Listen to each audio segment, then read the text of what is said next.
Well, I thought maybe that was one of the more painful first halves that we've seen. There was just a lot of mistakes, and look, there's a lot of youth, and then the other thing that really I think screwed this game up a little bit was the fact that Drew Lock wasn't in, and we couldn't continue the quarterback race there. So just didn't get a chance to see Drew Lock. I thought Geno looked really good. He's been very impressive, and he really has surpassed my expectations.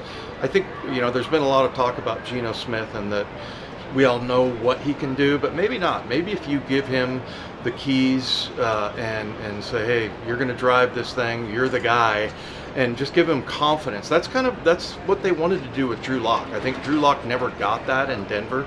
They thought, hey, if we give you a good defense, run game, keep it simple for you, maybe he could develop into that kind of guy. But Geno, I think, is less likely because we've seen more from him, and I think his upside is probably limited. But I'm willing to give him a chance. I liked what I saw. I feel like maybe if you give him the authority to run the offense and be like Russell Wilson and not be the backup, maybe he grows into it and improves. But we had a conversation today on our show, Wyman and Bob, about how baseball players, every once in a while a guy will finally hit his stride at like age 30, or I think Sam Haggerty's 28, Paul Sewald's 30, and they come into their own later in life. That typically doesn't happen in football. Usually when you get some to their third, fourth year. For me, it was my second year, and I think I asked Steve Rabel, he said the same thing.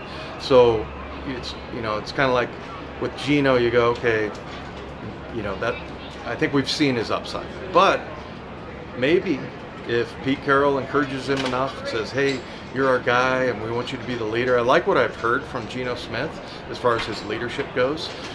Drew Lock maybe a step behind in that regard as far as like in the press conference. Does he seem confident? Does he seem like the kind of guy that can be a leader?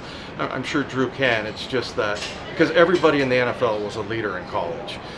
But I don't know if he's quite as seasoned as Geno is. So, to me, it was a bunch of mistakes in the first half, penalties, all that kind of stuff. But for the most part, you were looking to see how does Geno, when he just gets to be the guy, he's not trading reps with Drew Lock, how does he perform? And I thought he performed well.